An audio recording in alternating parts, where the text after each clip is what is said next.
கோயம்புத்தூர் மற்றும் Madurai metro rail திட்டங்களுக்கான அறிக்கைகளை சுமார் 20 மாதத்திற்கு முன் தமிழக அரசு மத்திய அரசிடம் சமர்ப்பித்தது.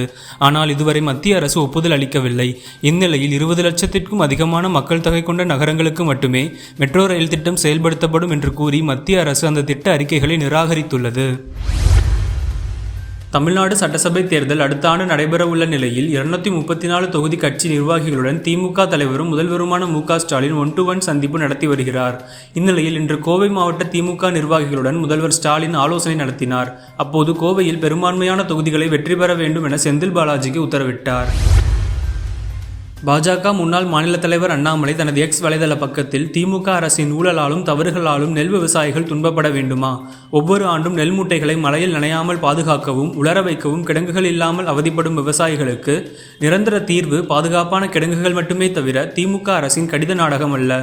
தமிழக விவசாயிகளை தொடர்ந்து ஏமாற்றிக் கொண்டிருப்பதை எப்போதுதான் நிறுத்தும் இந்த கையாளாகாத திமுக அரசு என்று கேள்வி எழுப்பியுள்ளார்.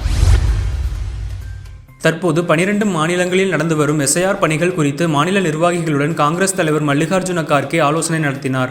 அதன்பின் பேசிய அவர், வாக்காளர் பட்டியலின் நேர்மையை பாதுகாப்பதில் நாம் உறுதியாக உள்ளோம். ஜனநாயக நிறுவனங்கள் மீதான பொதுமக்களின் நம்பிக்கை ஏற்கனவே பாதிக்கப்பட்டுள்ளது. SIR செயல்முறையின் போது தேர்தல் ஆணையத்தின் நடத்தை ஏமாற்றம் அளிக்கிறது. உண்மையான வாக்காளர்களை நீக்கவோ போலி வாக்காளர்களை சேர்க்கவோ எவ்வளவு நுட்பமான முயற்சிகளை மேற்கொண்டாலும் அதை நாங்கள் அம்பலப்படுத்துவோம் என்று தெரிவித்தார். பீகாரில் நடந்த சட்டசபை தேர்தலில் தேசிய ஜனநாயக கூட்டணி 202 இடங்களை கைப்பற்றி வெற்றி பெற்றது. வரும் 20ஆம் தேதி நிதிஷ்குமார் முதல்வராக பதவியேற்கிறார். யார் யாருக்கு எந்த இலாக்கா என்பதை முடிவு செய்ய பாஜக ஐக்கிய ஜனதா தளம் இடையே பேச்சுவார்த்தை நடந்து வருகிறது. உள்துறை மந்திரி இலாக்காவை பாஜகவுக்கு வழங்க ஐக்கிய ஜனதா தளம் விரும்பவில்லை. அதேபோல் சபாநாயகர் பதவியை ஐக்கிய ஜனதா தளத்திற்கு வழங்க பாஜகவும் விரும்பவில்லை என்பதால் இழுபறி நீடிக்கிறது. வங்கதேச முன்னாள் பிரதமர் ஷேக் ஹசீனாவுக்கு டாக்காவின் சர்வதேச குற்றவியல் தீர்ப்பாயம் மரண தண்டனை வழங்கியது. இந்நிலையில் சீன வெளியுறவுத்துறை அமைச்சக செய்தி தொடர்பாளர் மாவோனிங் கூறுகையில், ஷேக் ஹசீனாவுக்கு மரண தண்டனை வழங்கப்பட்டது அவர்களுடைய உள்நாட்டு விவகாரம் என்றார். முகமது யூனுஸ் தலைமையிலான இடைக்கால அரசு சீனாவுடன் நட்பு பாராட்டி வருவது குறிப்பிடத்தக்கது. இந்தியா தென்னாப்பிரிக்கா அணிகளுக்கு இடையிலான முதல் டெஸ்ட் போட்டியில் கேப்டன் சுப்மன் கில் காயமடைந்தார். அவர் 2வது போட்டியிலும் விளையாட மாட்டார் என தகவல் வெளியானது.